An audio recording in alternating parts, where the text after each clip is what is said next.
ಪ್ರಿಯ ನಿರೀಕ್ಷಕರೇ, ಬೀರ್ಬಲ್ನ ವಿಶೇಷ ಕಾರ್ಯಕ್ರಮಕ್ಕೆ ತಮ್ಮೆಲ್ಲರಿಗೂ ಕೂಡ ಆತ್ಮೀಯವಾದ ಸ್ವಾಗತ.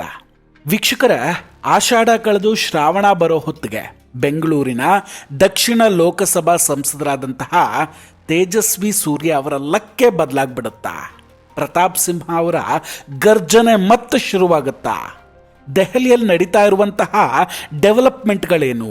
ಮೋದಿಜಿ ದಿಢೀರಂತ ರಾಷ್ಟ್ರಪತಿ ದ್ರೌಪದಿ ಮುರ್ಮು ಅವರನ್ನ ಭೇಟಿಯಾಗಿದ್ಯಾಕೆ? ಬಿಜೆಪಿಯ ಒಬ್ಬ ಸಂಸದರು ಯಾಕೆ ರಾಜೀನಾಮೆಯನ್ನು ಕೊಟ್ಟರು? ತುಂಬ ಇಂಪಾರ್ಟೆಂಟ್ ಆದ ಮಾಹಿತಿಗಳನ್ನ ಡಿಟೇಲ್ ಆಗಿ ಹೇಳ್ತಾ ಹೋಗ್ತೀನಿ. ವಿಡಿಯೋವನ್ನ ಕೊನೆವರೆಗೂ ಮಿಸ್ ಮಾಡದೆ ನೋಡಿ. ಇನ್ನೂ ಕೂಡ ನಮ್ಮ ಬೀರ್ಬಲ್ ಚಾನಲನ್ನು ಸಬ್ಸ್ಕ್ರೈಬ್ ಮಾಡಿಲ್ಲ ಅಂದರೆ ಈ ಕೂಡಲೇ ಸಬ್ಸ್ಕ್ರೈಬ್ ಮಾಡಿ ಹಾಗೂ ಬೆಲ್ ಐಕಾನನ್ನು ಕ್ಲಿಕ್ ಮಾಡಿ. ವೀಕ್ಷಕರೇ, ಭಾರತೀಯ ರಾಜಕೀಯದಲ್ಲಿ ಇದು ಅತ್ಯಂತ ಮಹತ್ವದ ದಿನ ಅಂತ ಹೇಳ್ಬೋದು. ಕಳೆದ ಹಲವು ತಿಂಗಳಿಂದ ಮೋದಿಜಿ ಸಂಪುಟದಲ್ಲಿ ಯಾವಾಗ ಬದಲಾವಣೆ ಆಗುತ್ತೆ? ಈ ಚರ್ಚೆ ರಾಜಕೀಯ ವಲಯದಲ್ಲಿ ತೀವ್ರ ಕುತೂಹಲ ಕೆರಳಿಸಿತ್ತು. ಈಗ ಆ ಕುತೂಹಲಕ್ಕೆ ತೆರೆ ಬೀಳುವ ಸಮಯ ಹತ್ರ ಬಂದಂಗಿದೆ. ಮುಂದಿನ ಕೆಲವೇ ದಿನಗಳಲ್ಲಿ, ಅಂದರೆ 2-4 ದಿನದಲ್ಲಿ ಸಂಪುಟ ಪುನರ್ರಚನೆಯ ಅಧಿಕೃತ ಘೋಷಣೆಯಾಗುವಂತಹ ಸಾಧ್ಯತೆ ಇದೆ. ಅದಕ್ಕೆ ಸರಿಯಾಗಿ ಈಗ ಅತ್ಯಂತ ದೊಡ್ಡ ಸುದ್ದಿಯೊಂದು ಕೂಡ ಹೊರಗೆ ಬಂದಿದೆ. ವಿಷಯ ಏನಂದ್ರೆ, ಕೇಂದ್ರ ಸಚಿವ ಜಾರ್ಜ್ ಕುರಿಯನ್ ಅವರು ತಮ್ಮ ಸಚಿವ ಸ್ಥಾನಕ್ಕೆ ರಾಜೀನಾಮೆಯನ್ನು ಕೊಟ್ಟಿದ್ದಾರೆ. ಕುರಿಯನ್ ಅವರ ರಾಜೀನಾಮೆಯ ನಂತರ ತಕ್ಷಣವೇ ಪ್ರಧಾನಿ ನರೇಂದ್ರ ಮೋದಿ ಅವರು ರಾಷ್ಟ್ರಪತಿ ಭವನಕ್ಕೆ ತೆರಳಿ ರಾಷ್ಟ್ರಪತಿ ದ್ರೌಪದಿ ಮುರ್ಮು ಅವರನ್ನು ಭೇಟಿಯಾಗಿ ಮಾತುಕತೆಯನ್ನು ಕೂಡ ನಡೆಸ್ತಾರೆ. ಅಂದಹಾಗೆ ಈ ಭೇಟಿ ಕೇವಲ ಔಪಚಾರಿಕ ಅಲ್ಲ, ಇದು ಸಂಪುಟದಲ್ಲಿ ದೊಡ್ಡ ಮಟ್ಟದ ಬದಲಾವಣೆ ನಡೆಯೋದಕ್ಕೆ ಮುನ್ಸೂಚನೆ ಅಂತ ಹೇಳ್ಬೋದು. ಈ ವಿಡಿಯೋದಲ್ಲಿ ನಾವು ಯಾರಿಗೆ ಸಚಿವ ಸ್ಥಾನ ಸಿಗಬಹುದು, ಯಾರು ಸಂಪುಟದಿಂದ ಹೊರಗುಳಿತಾರೆ, ಜೊತೆಗೆ ಇಲಾಖೆಯಲ್ಲಿ ಯಾವ ರೀತಿಯ ವಿಲೀನ ಪ್ರಕ್ರಿಯೆಗಳು ನಡೆಯುತ್ತೆ, ಇದೆಲ್ಲದರ ಬಗ್ಗೆ ಡಿಟೇಲ್ ಆಗಿ ಎಕ್ಸ್ಪ್ಲೇನ್ ಮಾಡ್ತಾ ಹೋಗ್ತೀನಿ. ವೀಕ್ಷಕರ, ಅಂದಹಾಗೆ ಈ ಸಂಪುಟ ಪುನರ್ರಚನೆಯಲ್ಲಿ 4 ಪ್ರಮುಖ ಹೆಸರುಗಳು ಸಂಪುಟದಿಂದ ಕೈ ಬಿಡಲ್ಪಡ್ತಾವೆ ಅಂತ ಹೇಳಲಾಗ್ತಾ ಇದೆ. ಬಹುತೇಕ ಖಚಿತ ಕೂಡ ಆಗಿದೆ. ಇವರಲ್ಲಿ ಈಗ ರಾಜೀನಾಮೆಯನ್ನು ಕೊಟ್ಟಿರುವಂತಹ ಜಾರ್ಜ್ ಕುರಿಯನ್ ಅವರು ಮೊದಲನೆಯವರಾಗಿದ್ದಾರೆ. ಜಾರ್ಜ್ ಕುರಿಯನ್ ಇವರು ಕೇರಳದಿಂದ ಆಯ್ಕೆಯಾಗಿ ರಾಜ್ಯಸಭೆಯ ಸದಸ್ಯರಾಗ್ತಾರೆ. ಇವರ ಅವಧಿ ಮುಗಿದಿದ್ರೂ ಕೂಡ ಇವರನ್ನ ಮತ್ತೆ ರಾಜ್ಯಸಭೆಗೆ ಕಳಿಸಲಿಲ್ಲ. ಕೇರಳದಲ್ಲಿ ಪಕ್ಷದ ಪ್ರಭಾವವನ್ನು ಹೆಚ್ಚಿಸುವಲ್ಲಿ ಅಥವಾ ಚುನಾವಣಾ ಫಲಿತಾಂಶಗಳಲ್ಲಿ ಬದಲಾವಣೆ ತರುವಲ್ಲಿ ಇವರು ಫೇಲ್ವರ್ ಆಗಿದ್ದಾರೆ ಅನ್ನೋದು ಪಕ್ಷದ ಆಂತರಿಕ ವಲಯದ ಅಭಿಪ್ರಾಯ ಆಗಿದೆ. ಸೊ ಇವರ ರಾಜೀನಾಮೆಯನ್ನು ರಾಷ್ಟ್ರಪತಿಗಳು ಈಗಾಗಲೇ ಅಂಗೀಕಾರ ಕೂಡ ಮಾಡಾಗಿದೆ. ಇನ್ನು 2ನೇ ಹೆಸರು ರವನೀತ್ ಸಿಂಗ್ ಬಿಟ್ಟು. ಪಂಜಾಬ್ನಿಂದ ಬಂದಿರುವಂತಹ ಇವರ ರಾಜ್ಯಸಭಾ ಅವಧಿಯು ಮುಗಿದು ಹೋಗಿದ್ದು, ಇವರನ್ನು ಕೂಡ ಮರು ಆಯ್ಕೆ ಮಾಡಿಲ್ಲ. ಶೀಘ್ರದಲ್ಲೇ ಅಧಿಕೃತವಾಗಿ ರಾಜೀನಾಮೆಯನ್ನು ನೀಡಲಿದ್ದಾರೆ. ಭಾರತೀಯ ಜನತಾ ಪಕ್ಷ ಇವರನ್ನ ಪಂಜಾಬ್ನಲ್ಲಿ ಪಕ್ಷವನ್ನು ಬಲಪಡಿಸೋದಕ್ಕೆ ಬಳಸಿಕೊಳ್ಳುವಂತಹ ಸಾಧ್ಯತೆ ಇದೆ. ಅದಕ್ಕಾಗಿ ಸಾಂಘಿಕ ಜವಾಬ್ದಾರಿಯನ್ನು ಕೂಡ ನೀಡುವಂತಹ ಸಾಧ್ಯತೆ ಹೆಚ್ಚಾಗಿದೆ. ಇನ್ನು ಪಂಕಜ್ ಚೌಧರಿ, ಪ್ರಸ್ತುತ ಇವರು ಕೇಂದ್ರ ಸಚಿವರಾಗಿರೋದ್ರ ಜೊತೆಗೆ ಉತ್ತರ ಪ್ರದೇಶದ ಬಿಜೆಪಿಯ ರಾಜ್ಯಾಧ್ಯಕ್ಷರು ಕೂಡ ಹೌದು. ನೋಡಿ, ಬಿಜೆಪಿಯಲ್ಲಿ ಒಬ್ಬ ವ್ಯಕ್ತಿ ಒಂದು ಹುದ್ದೆ ಅನ್ನೋ ಕಟ್ಟುನಿಟ್ಟಿನ ನಿಯಮ ಇದೆ. ಸೊ ಇವರು ಸಂಘಟನೆಯ ಕೆಲಸಕ್ಕಾಗಿ ಸಚಿವ ಸ್ಥಾನವನ್ನು ಈಗ ಬಿಟ್ಟುಕೊಡ್ಬೇಕಾಗಬಹುದು. ಹಾಗೆ ಮುಂದೆ ಉತ್ತರ ಪ್ರದೇಶದ ಚುನಾವಣೆಗಳು ಕೂಡ ಇರೋದ್ರಿಂದ ಜವಾಬ್ದಾರಿ ಜಾಸ್ತಿಯಾಗೇ ಇರುತ್ತೆ. ಸೊ ಉತ್ತರ ಪ್ರದೇಶದ ಕಡೆ ಹೆಚ್ಚಿನ ಗಮನವನ್ನು ಕೊಡೋದಕ್ಕೆ ಸಚಿವ ಸ್ಥಾನದಿಂದ ಇವರನ್ನು ಹೊರಗಿಡಬಹುದು. ನಂತರ ಹರ್ಷ ಮಲ್ಹೋತ್ರಾ ಇತ್ತೀಚೆಗೆ ದೆಹಲಿ ಬಿಜೆಪಿ ಅಧ್ಯಕ್ಷರಾಗಿ ನೇಮಕಗೊಂಡಿದ್ದಾರೆ. ಸೊ ಈ ಹಿನ್ನೆಲೆಯಲ್ಲಿ ಇವರು ಕೂಡ ಕೇಂದ್ರ ಸಚಿವ ಸ್ಥಾನದಿಂದ ಕೆಳಗಿಳಿಯಲಿದ್ದಾರೆ. ಅಲ್ಲದೆ ವೀಕ್ಷಕರೇ, ಈ ಬಾರಿಯ ಪುನರ್ರಚನೆಯಲ್ಲಿ ಒಂದು ಕ್ರಾಂತಿಕಾರಿ ಬದಲಾವಣೆ ಆಗುತ್ತೆ ಅನ್ನೋ ಚರ್ಚೆ ಕೂಡ ನಡೀತಾ ಇದೆ. ಅದು ರೈಲ್ವೆ ಸಚಿವಾಲಯ ಮತ್ತು ರಸ್ತೆ ಸಾರಿಗೆ ಸಚಿವಾಲಯಗಳ ವಿಲೀನ. ಅಂದರೆ ಈ ರೈಲ್ವೆ ಮತ್ತು ರಸ್ತೆ ಸಾರಿಗೆ ಅಂತ ಪ್ರತ್ಯೇಕ ಇರೋದನ್ನು ಒಂದೇ ಮಾಡುವಂತಹ ಯೋಚನೆ. ನೋಡಿ, ಈ ಮೊದಲು ರೈಲ್ವೆ ಸಚಿವಾಲಯಕ್ಕೆ ಪ್ರತ್ಯೇಕ ಬಜೆಟ್ ಇತ್ತು. ಆದರೆ ಈಗ ಸಾರಿಗೆ ಮತ್ತು ಮೂಲಸೌಕರ್ಯ ಅಭಿವೃದ್ಧಿಯಲ್ಲಿ ಸಮನ್ವಯ ಸಾಧಿಸೋದಕ್ಕೆ ಈ 2 ಬೃಹತ್ ಇಲಾಖೆಗಳನ್ನು ಒಂದೇ ಸಚಿವಾಲಯದ ಅಡಿಯಲ್ಲಿ ತರೋದಕ್ಕೆ ಚಿಂತನೆ ನಡೀತಾ ಇದೆ. ಇದಕ್ಕೆ ಕಾರಣ ಕೂಡ ಇದೆ ವೀಕ್ಷಕರೇ. ಯೋಜನಾ ಅನುಷ್ಠಾನದಲ್ಲಿ ಎದುರಾಗ್ತಾ ಇರುವಂತಹ ಸಮಸ್ಯೆಗಳೇ ಇದಕ್ಕೆ ಕಾರಣ. ಉದಾಹರಣೆಗೆ ನೋಡಿ, ಒಂದು ಕಡೆ ರಸ್ತೆ ಸಿದ್ಧವಾದರೆ ರೈಲ್ವೆ ಹಳಿಗಳ ನಿರ್ಮಾಣಕ್ಕೆ ಕ್ಲಿಯರೆನ್ಸ್ ಸಿಗೋದಿಲ್ಲ. ಮತ್ತೊಂದು ಕಡೆ ರೈಲ್ವೆ ಹಳಿ ಸಿದ್ಧವಾದರೂ ಕೂಡ ರಸ್ತೆ ಸಂಪರ್ಕ ಇರೋದಿಲ್ಲ. ಸೊ ಇದೆಲ್ಲ ಅಡೆತಡೆಗಳನ್ನು ನಿವಾರಿಸಬೇಕು ಅಂದರೆ, ವೇಗವಾಗಿ ಕೆಲಸ ಆಗಬೇಕು ಅಂದರೆ ಈ ವಿಲೀನ ಆಗಲೇಬೇಕಾಗುತ್ತೆ. ಈ ವಿಲೀನದ ನಂತರ ಸೃಷ್ಟಿಯಾಗುವಂತಹ ಹೊಸ ಸಚಿವಾಲಯ ಅತೀ ದೊಡ್ಡ ಬಜೆಟ್ ಮತ್ತು ಜವಾಬ್ದಾರಿಯನ್ನು ಹೊಂದಿರುತ್ತೆ. ಈಗ BJP ಕಾರ್ಯಕರ್ತರಲ್ಲಿ ಇನ್ನೊಂದು ಪ್ರಶ್ನೆ ಕೂಡ ಮೂಡ್ತಾ ಇದೆ. ಧರ್ಮೇಂದ್ರ ಪ್ರಧಾನ್ ಮತ್ತು ನಿತಿನ್ ಗಡ್ಕರಿ ಅವರ ಕತೆ ಏನು ಅನ್ನೋದು.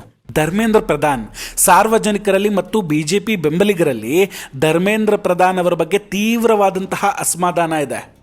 ಅನೇಕರು ಅವರನ್ನು ಸಚಿವ ಸಂಪುಟದಿಂದ ಕೈ ಬಿಡಬೇಕು ಅಂತ ಆಗ್ರಹ ಮಾಡ್ತಾ ಇದ್ದಾರೆ. ವಿರೋಧ ಪಕ್ಷಗಳು ಕೂಡ ಅವರನ್ನು ಟಾರ್ಗೆಟ್ ಮಾಡ್ತಾ ಇದೆ. ಸದ್ಯಕ್ಕೆ ಅವರನ್ನು ತೆಗೆದುಹಾಕುವ ಬಗ್ಗೆ ಅಧಿಕೃತ ಮಾಹಿತಿ ಇಲ್ಲದೇ ಇದ್ದರೂ ಕೂಡ ಸಾರ್ವಜನಿಕ ಅಭಿಪ್ರಾಯ ಅವರ ವಿರುದ್ಧವಾಗಿದೆ ಅಂತ ಹೇಳ್ಬೋದು. ಇನ್ನು ನಿತಿನ್ ಗಡ್ಕರಿ ಅವರ ರಸ್ತೆ ನಿರ್ಮಾಣದ ಕಾರ್ಯಗಳ ದೇಶದಾದ್ಯಂತ ಮೆಚ್ಚುಗೆ ಅಂತೂ ಪಡೆದಿದೆ. ಆದರೆ ಅವರ ಎಥೆನಾಲ್ ಮತ್ತು ಇಂಧನ ನೀತಿಗಳ ಬಗ್ಗೆ ನೀಡ್ತಾ ಇರುವಂತಹ ಹೇಳಿಕೆಗಳು ಕೆಲವು ವರ್ಗಗಳಲ್ಲಿ ಅಸಮಾಧಾನವನ್ನು ಮೂಡಿಸ್ತಾ ಇದೆ. ಹೀಗಾಗಿ ಅವರ ಖಾತೆ ಬದಲಿಸಿ ರೈಲ್ವೆ ಖಾತೆಯನ್ನು ಕೂಡ ನೀಡಬಹುದಾದಂತಹ ಚಾನ್ಸಸ್ ಇದೆ. ಜೊತೆಗೆ ನಿರ್ಮಲಾ ಸೀತಾರಾಮನ್ ಅವರ ಹಣಕಾಸು ಸಚಿವಾಲಯದ ಕಾರ್ಯಕ್ಷಮತೆ, ಇದ್ರ ಬಗ್ಗೆ ಡೌಟೇ ಬೇಡ, ತುಂಬ ಉತ್ತಮವಾಗಿದೆ. ಆದರೂ ಕೂಡ ಅವರನ್ನು ಸಂಘಟನಾತ್ಮಕ ಕೆಲಸಗಳಿಗೆ ಬಳಸಿಕೊಳ್ಳುವಂತಹ ಆಲೋಚನೆ ಪಕ್ಷಕ್ಕಿದೆ. ಪ್ರಸ್ತುತ BJPಯಲ್ಲೀಗ ಪ್ರಭಾವಿಯಾಗಿ ಮಾತಾಡಬಲ್ಲಂತಹ ಮಹಿಳಾ ನಾಯಕಿಯರ ಕೊರತೆ ತುಂಬ ಇದೆ. ಹಾಗಾಗಿ ಅವರನ್ನು ದಕ್ಷಿಣ ಭಾರತದಲ್ಲಿ, ವಿಶೇಷವಾಗಿ ತಮಿಳುನಾಡು ಅಥವಾ ಆಂಧ್ರ ಪ್ರದೇಶದಲ್ಲಿ ಪಕ್ಷವನ್ನು ಬಲಪಡಿಸೋದಕ್ಕೆ ಮತ್ತು ಪ್ರಚಾರ ಕಾರ್ಯಗಳಿಗೆ ನಿಯೋಜಿಸುವಂತಹ ಸಾಧ್ಯತೆ ಇದೆ. ನೋಡಿ, BJP ಈಗ ದೊಡ್ಡದೊಂದು ಸವಾಲನ್ನು ಎದುರಿಸ್ತಾ ಇದೆ ವೀಕ್ಷಕರೇ. ರಾಜ್ಯ ಮಟ್ಟದ 2ನೇ ಹಂತದ ನಾಯಕತ್ವದ ಕೊರತೆ. ಪ್ರಸ್ತುತ BJP ಆಡಳಿತ ಇರುವಂತಹ ರಾಜ್ಯಗಳಲ್ಲಿ ಕೂಡ ಕೇವಲ ಬೆರಳೆಣಿಕೆಯಷ್ಟು ಮುಖ್ಯಮಂತ್ರಿಗಳು ಮಾತ್ರ ಸಕ್ಸಸ್ ಆಗಿದ್ದಾರೆ.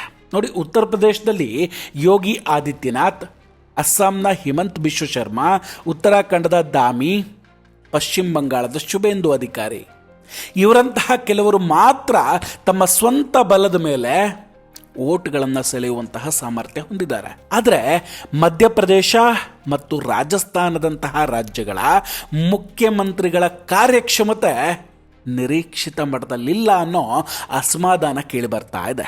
ಚುನಾವಣೆಯಲ್ಲಿ ಪ್ರಧಾನಿ ಮೋದಿ ಅವರ ಹೆಸರು ಹೇಳಿಕೊಂಡು ಅಥವಾ ಹಿಂದುತ್ವದ ಹೆಸರಿನಲ್ಲಿ ಗೆಲ್ಲೋದು ತುಂಬ ಸುಲಭ. ಆದರೆ ಮುಖ್ಯಮಂತ್ರಿಗಳ ಕೆಲಸದ ಮೇಲೆ ಗೆಲ್ಲೋದು ಕಷ್ಟ ಆಗುತ್ತೆ.